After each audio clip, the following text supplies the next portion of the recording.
Hello dear students. तो last lecture में जो हम लोगों ने पढ़ा हुआ था मैग्नेटिज्म में, उसमें हम लोगों ने पढ़ा था magnetic force on a current carrying wire, यानी करंट कैरिंग वायर पे मैग्नेटिक फोर्स कितना काम करता है। ठीक है। और उससे पहले हम लोगों ने पढ़ा हुआ था magnetic force on a moving charge particle in magnetic field. ठीक है। ये दोनों लेक्चर एक दूसरे से जुड़े हुए थे। अब आज का लेक्चर आपको तभी समझ आएगा जब आपने वो वाले लेक्चर्स देखे होंगे। ठीक है। तो उनको देखना आपके लिए जरूरी बन गया, तो उसको आपको देखना पड़ेगा। प्लेलिस्ट बनी, आप उसमें देखे जाके। ठीक है। तो आज हमें स्टार्ट करना है कि अगर कोई चार्ज पार्टिकल मैग्नेटिक फील्ड के रीजन में एंटर करता है तो उसका पाथ किस टाइप का बनता है। अगर वो परपेंडिकुलर एंटर करता है तो उसका पाथ कैसा होता है, या मान लो मैग्नेटिक फील्ड के साथ किसी एंगल पे एंटर करता है तो उसका पाथ फिर किस टाइप का होता है। वो सारी चीजें हमको देखना है। तो चले स्टार्ट करते हैं। तो हमारी हेडिंग क्या हो जाएगी, motion of charge particle, motion of charge particle in magnetic field, in magnetic field, motion of charge particle in magnetic field. तो ये हमारी हेडिंग हो जाएगी। ठीक है। अब बात करते हैं कि किस तरह की मोशन होती है, यानी कोई भी चार्ज पार्टिकल जब मैग्नेटिक फील्ड के रीजन में परपेंडिकुलरली एंटर करता है, यानी चार्ज पार्टिकल की वेलोसिटी या स्पीड और मैग्नेटिक फील्ड के बीच का एंगल अगर 90 डिग्री होता है तो वो चार्ज पार्टिकल मैग्नेटिक फील्ड में सर्कुलर पाथ बनाता है। कैसा पाथ बनाता है? सर्कुलर पाथ बनाता है। ठीक है। तो अगर हम मान लें कि ये हमारे पास मैग्नेटिक फील्ड का कोई रीजन है, इस तरह से ये मैग्नेटिक फील्ड कोई रीजन है, और जब इसमें कोई चार्ज पार्टिकल इस तरह से एंटर करता है, मान लेते हैं कि ये चार्ज कितना है, Q है, इसका मास कितना है, Vm है, और इसकी वेलोसिटी कितनी है, V है। तो जब ये चार्ज पार्टिकल इस मैग्नेटिक फील्ड के रीजन में एंटर करेगा तो इसका जो पाथ होता है वो कैसा हो जाता है, सर्कुलर। इस तरह का इसका ये पाथ गेन करता है। ठीक है। तो मान लेते हैं कि ये जो सर्कुलर पाथ इसने बनाया है, इसका सेंटर कितना है, O है, और इस सर्कुलर पाथ की जो रेडियस है वो हमारे पास कितनी हो जाएगी, स्मॉल r। ठीक है। अब किसी टाइम पे वो चार्ज पार्टिकल इस पॉइंट पे अगर है तो इस पॉइंट पे उसकी जो वेलोसिटी की डायरेक्शन होगी वो इधर होगी। ठीक है। तो इसका मास हमने कितना मान लिया, m, इसका जो चार्ज है वो कितना हो जाएगा, Q, और इसकी ये जो इस पॉइंट पे वेलोसिटी हो जाएगी वो हो जाएगी V। अब जबकि हमें पता है कि ये चार्ज पार्टिकल इस सर्कुलर पाथ पे मूव कर रहा है तो इसमें ऑब्वियस सी बात है कि सेंट्रीपिटल फोर्स लगेगा, क्योंकि सर्कुलर पाथ बना रहा है तो सेंट्रीपिटल फोर्स तो काम करेगा ही करेगा। और ये चार्ज पार्टिकल जो है वो मैग्नेटिक फील्ड के रीजन में भी घूम रहा है। किस रीजन में घूम रहा है, मैग्नेटिक फील्ड के रीजन में घूम रहा है, तो यहाँ पे फिर मैग्नेटिक फोर्स भी काम करेगा, यानी लगने वाला सेंट्रीपिटल फोर्स जो भी है वो मैग्नेटिक फोर्स को बैलेंस करेगा, तभी तो ये कंप्लीटली सर्कुलर पाथ बन पाएगा। तो उन्हीं दोनों को हम इक्वल कर देते हैं तो हमें क्या रिजल्ट मिलता है उससे हम देख लेते हैं। तो यहाँ पे जो एंगल है वो 90 डिग्री का है। जब चार्ज पार्टिकल मैग्नेटिक फील्ड में एंटर किया तो वो कितने एंगल पे एंटर करता है, 90 डिग्री। तो इसको हम क्या लिख सकते हैं, when any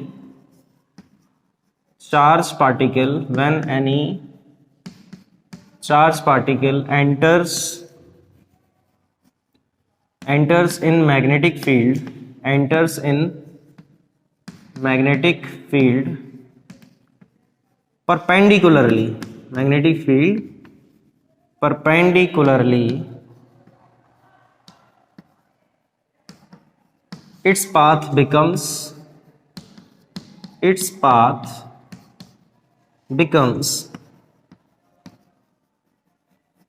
circular, its path becomes circular. ठीक है। तो इसका ये जो पाथ है वो किस टाइप का हो जाता है, सर्कुलर पाथ को ये गेन करता है। ठीक है भाई। अब जब सर्कुलर पाथ को गेन करेगा तो लगने वाला जो भी सेंट्रीपिटल फोर्स होगा, लगने वाला जो भी सेंट्रीपिटल फोर्स होगा वो किस चीज को बैलेंस करेगा, मैग्नेटिक फोर्स को बैलेंस करेगा। किसको बैलेंस करेगा, मैग्नेटिक फोर्स को बैलेंस करेगा। और आप लोगों को बता चुके थे लास्ट लेक्चर में कि किसी भी चार्ज पार्टिकल पे मैग्नेटिक फोर्स कितना होता है, QBB sin थीटा। अब ये चार्ज पार्टिकल मैग्नेटिक फील्ड के साथ 90 डिग्री का एंगल बना रहा है, तो यहाँ पे sin 90 रखेंगे, sin 90 1 होता है, तो बचेगा सर कितना, QBB बचेगा। सेंट्रीपिटल फोर्स की अगर हम बात करें तो वो कितना होता है, mv²/r, where m is the mass of charge particle, v is the velocity of charge particle और speed, and r is the radius of the circular path. Magnetic force हमारे पास कितना हो जाएगा, ये है QBV, ये हमारा मैग्नेटिक फोर्स हो गया। यहाँ पे एक v से एक v कैंसिल हो सकता है, तो मिलेगा mv/r is equal to Q into B, या आप इसी को क्या लिख सकते हैं, इसमें क्या लिख सकते हैं, R is equal to M V upon Q into B. तो ये हम लोगों ने फाइंड कर लिया है radius of the circular path. ये जो हमारे पास सर्कुलर पाथ है इसकी हमारे पास क्या आ चुकी है, रेडियस आ चुकी है। ठीक है, तो इसको हम लिख सकते हैं radius of the circular path. ये हमारे पास आ गई है उस सर्कुलर पाथ की रेडियस जिस सर्कुलर पाथ पे चार्ज पार्टिकल मूव कर रहा है। और वो सर्कुलर पाथ पे मूव क्यों कर रहा है, क्योंकि वो मैग्नेटिक फील्ड में परपेंडिकुलर एंटर किया था। यानी कोई भी चार्ज पार्टिकल जब मैग्नेटिक फील्ड में परपेंडिकुलरली एंटर करेगा तो उसका पाथ हमेशा कैसा हो जाएगा, सर्कुलर पाथ हो जाएगा। कैसा हो जाएगा, सर्कुलर पाथ हो जाएगा। कोई डाउट है इतनी बात में? ठीक है, तो नोट तो हो जाएगा ये, इसको हटा देते हैं। चलो क्लियर हो गया ना? तो आप इस फॉर्मूले को याद रखना, ये रेडियस का फॉर्मूला होता है M V upon Q B. ठीक है ना? अब ये जो हम लोगों ने रेडियस फाइंड किया गया है, हम लोगों ने रेडियस जो फाइंड की है, अब इस रेडियस से हम और क्या निकाल सकते हैं, हम निकाल सकते हैं इसका टाइम पीरियड, कि ये जो सर्कुलर पाथ पे जो चार्ज पार्टिकल मूव कर रहा है उसका टाइम पीरियड कितना है, यानी एक चक्कर पूरा करने में उसको कितना टाइम लगेगा। ठीक है, तो टाइम पीरियड अगर हमको निकालना है तो टाइम पीरियड निकालने के लिए क्या होता है formula, t is equal to, अरे time equal to distance upon speed, अरे speed equal to distance upon time, तो टाइम इक्वल टू क्या हो जाएगा, डिस्टेंस अपॉन स्पीड। अब एक सर्कुलर पाथ पे जब वो घूमेगा तो एक चक्कर में कितना घूमेगा, 2 पाई आर, कितना घूमेगा, 2 पाई आर घूमेगा, तो हो जाएगा 2 पाई आर अपॉन वी, क्योंकि वी स्पीड से ही तो घूम रहा है। और रेडियस अभी हम लोग फाइंड कर चुके थे, M V upon Q B, ये रेडियस हम लोगों ने फाइंड की थी, ये आर को यहाँ पे पुट करेंगे तो जिससे हमें टाइम जो है वो कितना मिल जाएगा, 2 pi upon V into R कितना है, M V upon Q into B. तो ये वी से भी कैंसिल हो गया, तो इससे जो टाइम आएगा वो कितना हो जाएगा, 2 पाई एम अपॉन क्यू इंटू। ये हम लोगों ने फाइंड कर ली है क्या, टाइम पीरियड। बात समझ पाए? और जब हम लोगों ने टाइम पीरियड फाइंड कर लिया तो अब हमें फिर फ्रीक्वेंसी निकालने में क्या प्रॉब्लम है भाई, frequency F is equal to क्या होता है, 1 upon time period. Time period का जो उल्टा होता है वही फ्रीक्वेंसी होता है, तो इसका उल्टा कर देंगे तो इससे हमको क्या मिल जाएगा, फ्रीक्वेंसी, यानी फाइनली जो फ्रीक्वेंसी आएगा वो कितना आ जाएगा, क्यू बी अपॉन 2 पाई एम। तो ये हम लोगों ने क्या फाइंड कर ली है, फ्रीक्वेंसी फाइंड कर ली। बात को समझ रहे हो ना? अब देखो फ्रीक्वेंसी और टाइम पीरियड में कहीं वेलोसिटी आया है, यानी जो टाइम पीरियड है वो वेलोसिटी या स्पीड पे डिपेंड नहीं करता, चार्ज पार्टिकल कितनी स्पीड से घूम रहा है उस बात पे डिपेंड नहीं करता, क्योंकि इसमें कहीं स्पीड आई ही नहीं। समझ पा रहे हो ना? तो हम क्या लिख सकते हैं, time period does not depend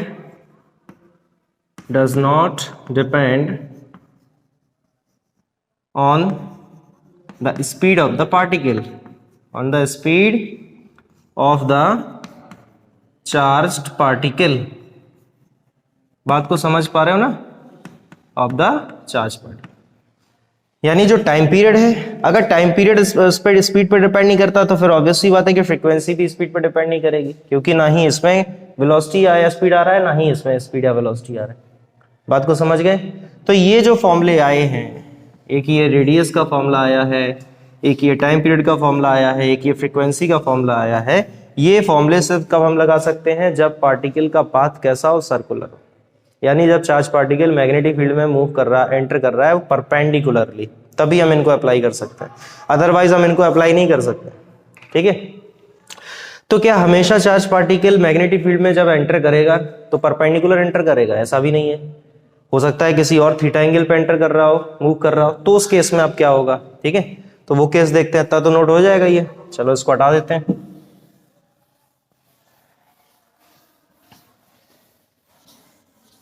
ठीक है, तो अब अगर हम देखते हैं कि अगर चार्ज पार्टिकल मैग्नेटिक फील्ड के साथ थीटा एंगल पे मूव करता है तो क्या होगा। जैसे मान लो कि ये हम लोगों ने बना दी मैग्नेटिक फील्ड और जो चार्ज पार्टिकल है वो इस तरह से एंटर किया v वेलोसिटी से या स्पीड से, मान लो ये एंगल कितना हो गया, थीटा।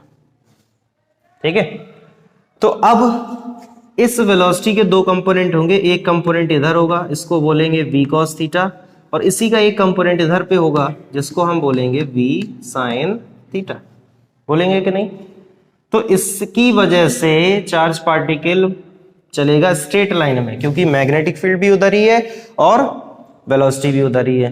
तो इस कंपोनेंट की वजह से पार्टिकल जाएगा सीधा और इस कंपोनेंट की वजह से पार्टिकल जाएगा गोल गोल, क्योंकि ये कंपोनेंट वेलोसिटी का जो है वो मैग्नेटिक फील्ड के परपेंडिकुलर है। जब वेलोसिटी और मैग्नेटिक फील्ड परपेंडिकुलर होते हैं तो जो पाथ होता है वो कैसा होता है? सर्कुलर। तो इसकी वजह से पाथ होगा सर्कुलर और इसकी वजह से पाथ होगा स्ट्रेट लाइन, यानी गोल भी घूमेगा और आगे भी चलता जाएगा। बात समझ पा रहे हो ना?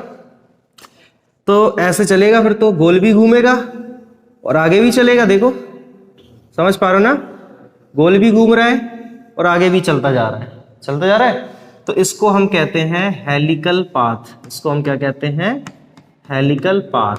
ठीक है। और इसी को और क्या कह सकते हैं? हेलिक्स। क्या कह सकते हैं? हेलिक्स। बात समझ रहे हो ना? ठीक है। तो यहां पे भी हम वही सारी चीजों को कैलकुलेट करेंगे, क्योंकि सर्कुलर पाथ तो बना है। इस कंपोनेंट की वजह से पार्टिकल का जो पाथ है वो कैसा है? बोलो, सर्कुलर। इसकी वजह से जो पार्टिकल का पाथ है वो कैसा पाथ है? सर्कुलर पाथ है कि नहीं? और इस कंपोनेंट की वजह से जो पार्टिकल का पाथ है वो कैसा है? स्ट्रेट लाइन है। समझ पा रहे हो? तो इन दोनों का कंबाइंड फॉर्म जो है वो कैसा बनेगा? इस तरह सा, हेलिकल पाथ। ठीक है। तो सर्कुलर पाथ तो बन ही रहा है ना फाइनली, सर्कुलर पाथ तो है ही शामिल, स्ट्रेट लाइन भी चल रहा है उसी के साथ, तो क्या दिक्कत है? तो यहाँ पे भी तो सेंट्रीपिटल फोर्स लग रहा होगा, वो बैलेंस किससे हो रहा होगा? मैग्नेटिक फोर्स के साथ। तो सेंट्रीपिटल फोर्स कितना लगेगा आपकी बार? mv²/r होता है ना, और v की जगह कितना हो जाएगा? v sin थीटा होगा कि नहीं? mv²/r। अब तुम सोचो कि यहाँ पे साइन क्यों आया, कॉस क्यों नहीं आया? क्योंकि कॉस की वजह से सर्कुलर पाथ थोड़ी ना है, सर्कुलर पाथ है साइन वाले की वजह से, कॉस की वजह से तो स्ट्रेट लाइन है, और सेंट्रीपिटल फोर्स लगता है सर्कुलर पाथ में। तो हमें सर्कुलर वेलोसिटी जिसकी वजह से है वो कंपोनेंट चाहिए वेलोसिटी का। तो ये हो गया mv sin θ² is equal to magnetic force कितना होता है? QBV sin theta. तो हो जाएगा QBV sin थीटा, हो जाएगा कि नहीं? तो ये एक कंपोनेंट इससे पूरा कैंसिल हो गया, हो गया। तो फाइनली क्या बचेगा? mv sin θ/r is equal to Q into B, हो जाएगा। तो इससे जो हम लोग रेडियस आ गई हमारे पास, वो कितनी आ जाएगी बताओ? Radius mv sin θ/Q। तो ये हम लोगों ने देखो रेडियस फाइंड कर ली है। अब इस केस में सर्कुलर पाथ के लिए ये रेडियस आ चुकी है, आ गई है। बात समझ रहे हो ना? कोई दिक्कत तो नहीं है? समझ पा रहा? ठीक, रेडियस आ गई। अब रेडियस से अब आगे हम क्या निकाल सकते हैं? टाइम पीरियड निकाल सकते हैं। तो टाइम पीरियड कैसे निकलेगा? t इज इक्वल टू होता है 2πr/v, नहीं होता है? होता है। तो अब यहां पे आप रख दो वैल्यू, समझ पा रहे हो? और हमें एक चीज तो बहुत अच्छे से पता है कि जो टाइम पीरियड है या फ्रीक्वेंसी है वो वेलोसिटी पे डिपेंड नहीं करता। करता है क्या? नहीं करता है। बात समझ रहे हो? तो यहां पे अब हम वैल्यू रख लेंगे।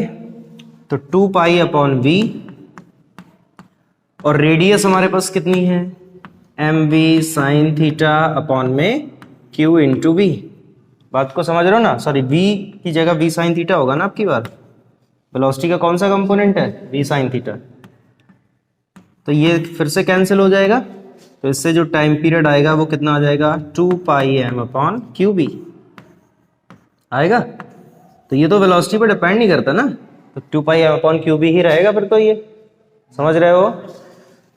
तो फ्रीक्वेंसी क्या हो जाएगी फिर? सेम, QB/2πm, उल्टा QB/2πm। तो ये हो जाएगी फ्रीक्वेंसी, हो जाएगी। अब इन चीजों के बाद हम एक चीज इसमें और डिफाइन करते हैं जो एक्स्ट्रा है, जिसको हम क्या कहते हैं? पिच।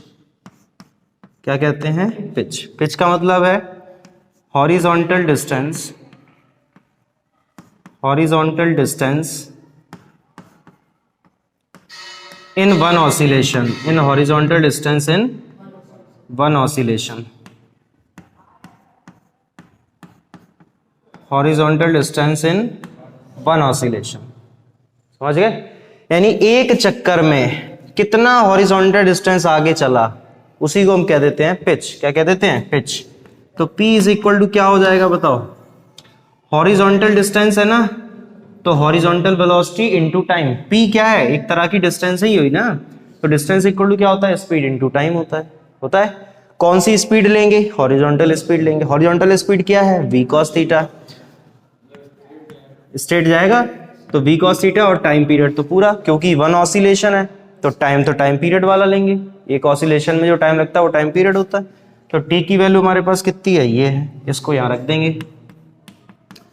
तो हो जाएगा v cos theta into T हमारे पास है 2 पाई m अपॉन क्यू बी, तो हो जाएगा 2 पाई m अपॉन क्यू बी।